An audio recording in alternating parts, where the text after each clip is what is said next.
waraanni bilisummaa Oromoo zoonii Al-Sadee Bashagaraana Liiban Cuqqaalaaf zoonii lixaa Bawallaggaana Galiilaa keessa waraana faashistii PPL waraanni bilisummaa Oromoo boon tarkaanfitiin irra fudhachaa jiru. Du'aaf madoona ta'uu birdabre moora sirnicha keessa wal shakkii falqootiin sanyummaa uume wal ishee wal nyaachisu irratti argama. Jajjabee waraana bilisummaa Oromoo birgeediin caffitumaa Cibraan Erkormaa Buttaan Gaar Cuqqaalaa Deengadda Doolessa Daana Liiban Cuqqaalaa bakka addamuu jedhamutti waraana gabroonfata PP uummata daraa turtirra galgalu so magaalaa konkolaataa paatirool lamaan galuu fi iddoo hatteettiru tarkaanfii irra fudhatee loltoota turan sadii irraa ajjeesu sharammoo matu dandammiin qabnii tabee jira. Waraanni bilisummaa Oromoo Bawallaggaa haana Galiilaa magaalaa Galiilaa keessa waraana bilchiginnaa rukutaa ool irreef gaachanni uummata Oromoo boonzoon lixaa bobba irra tarkaanfii fudhate jabeessu godin Bawallaggaana Galiilaa magaalaa Galiilaa keessatti aleella raawwachuun injifannoo boonsa galmeessa jira. Tarkaanfii magaalaanicha Galiilaa kaleessa Doolessa furganan barii sa'aatii 11:30 galgal sa'aatii 1:30 moora waraana ijoollee Biraanuu Joolaa seenuun baaruu dulachiisee rasaa isaanii dewwata oliif gad fiigsee tarkaanfii irra fudhateen du'aaf madoona tabee jiru. Loltoota bilchiginnaa 30 battalumayyuu ajjeesu 20 madoo ulfaata taasisuun yeroo gabaasuun qindaa'eef madoo isaanii yaalachuuf haarraa ta'ee barbaadaa turuun barama. Lolli galgal dhiinaan addaan waan ba'ameef gabaas dabalata akkaataa adda baafanneen isin geenye gootichi waraana bilisummaa Oromoo tarkaanfii isatti fufu guyyum kaleessaa Doolessa fursaa 9 boot liixu Wallaggaana boojii bulchiis magaal fiigaa cinaa atteettiru ajaja farli pelolaa kan ofiin jedhu maqaan isaa Saajiin Abdii jedhama ajjeesu loltoota shammadeesseer lolli waraanni bilisummaa Oromoo gaggeessan bilisummaaf walabummaa. Impaayera Itoophiyaa kaayyoo sirna impaayerichaa osoo hin beekin fedhaanis ta'u dirqamaan itti seenuun gochoota gara jabinaa uummata Oromoo irratti raawwachaa kan turanii fi jiran yeroo baay'ee walii isaaniitti garagaluun lubbuu isaanii balleessaa kan oolan yommuu ta'u godina Horroo Guduruu Wallaggaa aanaa Jimmaa Araareetti loltoonni impaayera Minilik wal ajjeesuu fi caasaa isaanii hidhaatti naquun himameera. Aanaa Jimmaa Araaree magaalaa Hundee Babal'aa jedhamutti gaafa waxabajjii 18/2024 ajajaan waraana PPO'nichatti itti aanaa isaa rasaasatti roobsuun erga ajjeeseen booda ofii isaan ofitti dhukaasuun of ajjeesuu isaa jiraattonni magaalichaa himan. Kana malees caasaan bulchiinsa bilchiginnaa onichaa walitti garagaluun akka sareetti wal nyaachaa kan jiran yommuu ta'u kaabinoonni hidhaman maqaan isaanii Mararaa Gassasaa, Gammadaa Guddisaa, Garramuu Tafarii fi nama kan biraa tokko maqaan adda hin baane torbee lama dura wal hidhanii jiraachuu jiraattonni kun itti dabalu. Maafiyaa bilchiginnaa uummata Oromoo lafarraa duguuganii fixuuf yeroo adda addaatti walgahii wal waamanii haala ittiin uummata miidhan irratti karoorsaa kan turan godina Harargee lixaa aanaa gubbaa qorichaatti lukkeeleen bilchiginnaa walgahii taasisaniin haala ittiin uummata miidhan irratti marii gaggeessuun ifoomeera. Onichatti dararaa hamaan uummata irratti raawwachaa kan jiru yommuu ta'u Araddaa 21 ganda Qoomee jedhamu keessatti ergamoonni bilchiginnaa kaabinoota aanichaa waliin walgahii guyyaa dheengaddaa jechuun gaafa Adoolessa 3 bara 2024 gaggeessaniin namoota sabboontota jedhaman jalaa konkolaataa deddeebisaa uummataatti dabaluun kanneen akka motoraa fi baajaajii hojiirraa dhaabuu akka qaban mari'achuu isaaniitiin hicciitiin keessoo isaaniitii ba'e ni mul'isa. Dabalataanis namoota deeggartoota waraana bilisummaa Oromooti jedhaman hidhuu fi hiraarsuun karaa konkolaataa bakka garaa garaatti haada yookaan funyoo hidhuun konkolaachistoota dararuun qarshii hedduu gaafachuu akka qaban irratti waliif galanii jiraachuun ifoomeera. Akka jiraataan bakkichaa tokko dubbatetti uummanni aanichaas osoo isaan karoora isaanii kana hojiitti hin hiikne dafee irratti dammaqee karoora isaanii kana jala dhaabbatee ofirraa fashalsuu qaba. Kana hin godhan taanaan booda rakkoo jabaan uummaticha irra gahuu danda'a jedheera. Godin Bunnoo Beddellee magaal Beddellee caasaan bilchiginnaa qabeenya uummata irra saamicha adda addaa raawwatan.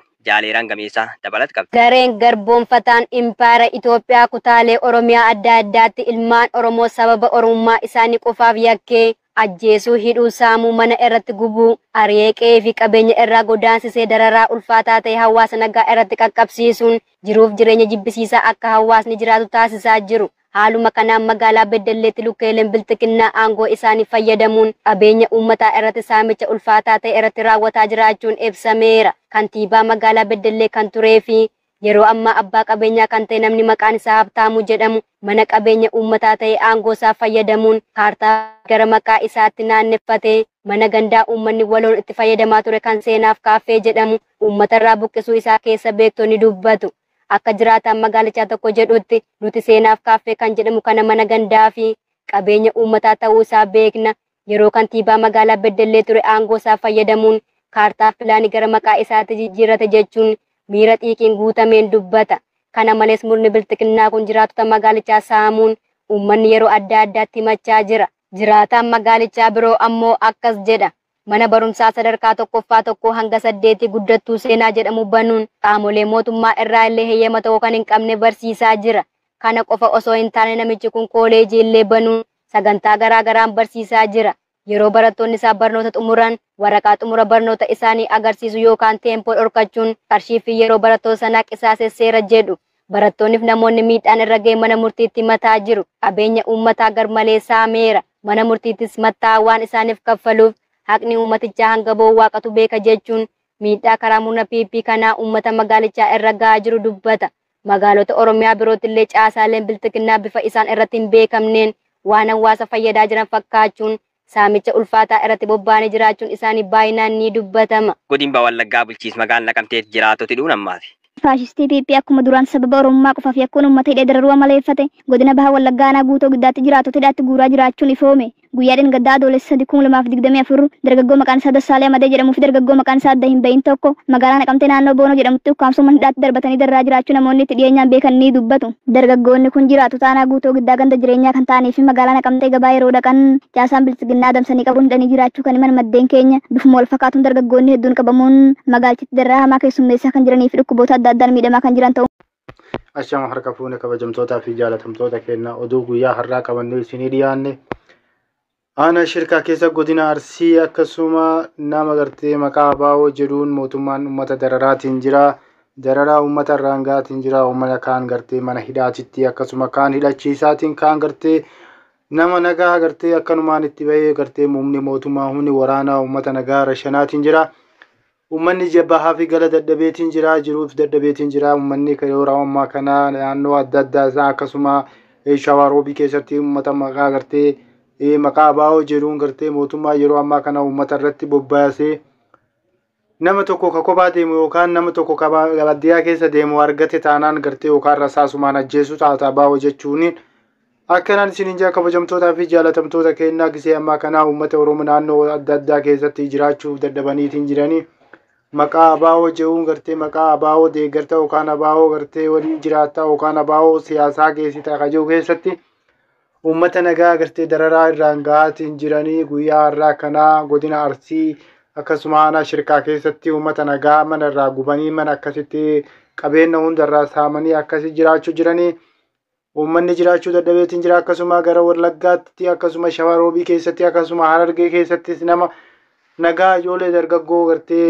jiraataa jireenya isii gaggeeffataa jirtu qabanii gartee mana hidhaatti guuranii mana hidhaatti gayyaasanii kaaniin ajjeesaa kaan gartee gara waraanaatti hidhadha jedhanii gara waraanaatti irreen geessaatiin achi waraana irraa gartee leenjii ji'a tokko yookaan ji'a lama qofa fudhatanii kan muuxannoo leenjii hin qabne isaan akkasiin gara waraanaatti oofaatiin jiranii. Akkasiin isiniin ji'a kabajamtootaa fi jaalatamtoota keenyaa wanni Oromiyaa keessatti deemaa jiru hedduu takka nama gartee rifaasisaa akkasuma gartee namni jireenyaa fi bahaa gala dadhabeetiin jira. Dhugaa dubbachuu fi yeroo ammaa kana bahaaf galli uummatatti jabaateetiin jira.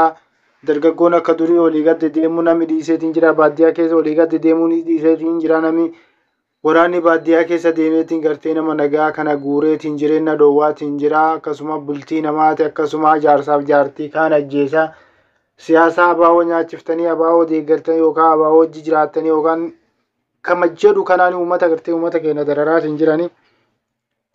Dararaan ammallee uummata Oromoo irraa dhaabbataatiin jiru isiniin jaa kabajamtootaa fi jaalatamtoota keenyaa akkasuma naannoo adda addaa keessatti Oromiyaa irratti gartee miidhaan irra ga'aatiin jira. Dargaggoon gartee jireenya dadhabeetiin jira. Kaan gara mana hidhaatitti kaan gartee gara waraanaatitti kaan ajjeefamaatiin jira. Kaan saamamaatiin jira. Qabeenyi uummataatis saamamaatiin jira. Maqaa gartee Abaawoo jedhuun uummatatti fayyadamanii waraanni mootummaa uummata saamaatiin jira. Uummanni jireenya dadhabeetiin jira. Akkasuma kan gara biraatiin ammoo waraanni fiinxaaleeyyii Amaaraatis uummata keenya irratti waraana bananii waraana gartee uummata keenya irratti ga'aatiin jiranii rakkoo uummata keenyaaf saaxilaatiin jiranii yeroo ammaa kana humni fiinxaaleeyyii Amaaraa Oromiyaa keessa taa'anii yookaan Oromiyaa keessaa nyaatanii ka dhuganii Oromiyaa irratti gartee waraana bananii waraanaan deemaatiin jiranii.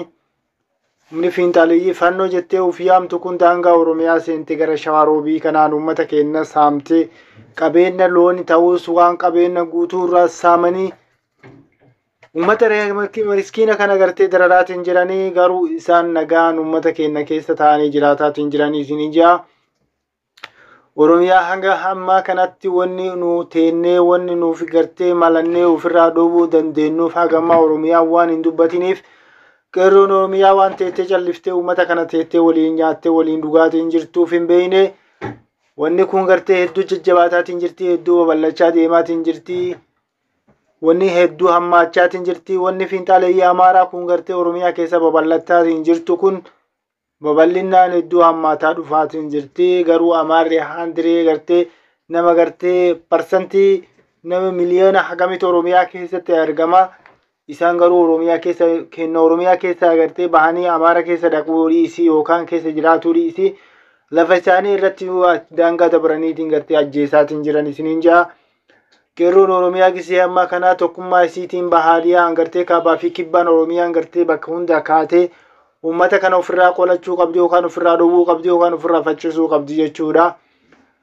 Isaan gartee fiinxaaleeyyiin fannoo gartee deeggaramaatiin jirtuun uummata keenya keessa ta'anii gartee uummata gartee nagaa fakkeessanii Oromiyaa keessa ta'anii gartee fannoo deeggaranii fannoo hidhachiisanii fannoo jabeessanii nyaachisanii dhugaanii isinitti bobbaasanii isin ajjeesaatiin jiranii isin saamaatiin jiranii. Oromiyaan garuu maaliif calliftee qeerroon Oromiyaa maaliif beekuu dadhabdee waan kana isa jedhu ilaalcha keessa gisee galchinee laalluu dhugaa dubbachuu fi wanni kun laafummaa moo wallaalummaadha moo dabummaadha ka jedhu yoo ilaalcha keessa galchinee ka ta'e taate akkanaan isiniin jaa kabajamtootaa fi jaalatamtoota keenyaa gisee ammaa kanaa humni Oromiyaa keessa jiru wanni Oromiyaa keessa yookaan humni addaa Oromiyaa keessa jiru uummata keenyarraa deebisuu hin dandeenye rakkoo uummata keenya deebisuu hin dandeenye uummata keenya ajjeese malee nummaan gartee uummanummaan keenya lafaa ka'ee uummata kana ofirraa dhowwuu qaba jechuudha. Akkasuma gartee uummanni Amaaraa uummata keenya fixaatiin jira irratti duuleetiin gartee yeroo ammaa kana miidhaa hedduu saaxilaatiin jira. Nama adda addaa ajjeesaatiin jiranii karaa lafa jalaatiin waliif dalaguu jiranii sirratti bobbaasanii fannoo hunda sirra bobbaasanii nyaachisanii obaasanii sirra dalagaatiin jiranii. Akkasitiin isiniin jaa kabajamtootaa fi jaalatamtoota keenya hamma qeerroo Oromiyaatti iyyinee lafaa kaafnu takkatti akka gaafa Jawaar Mohammad qeerroo Oromiyaa yoo jedhu uummanni lafaa ka'u sanitti akkanaan isiniin jaa kabajamtootaa fi jaalatamtoota keenya oduun kiyya kakarraa qabadde isinii dhiyaadde kana fakkaataa na wajji turaa isiniin.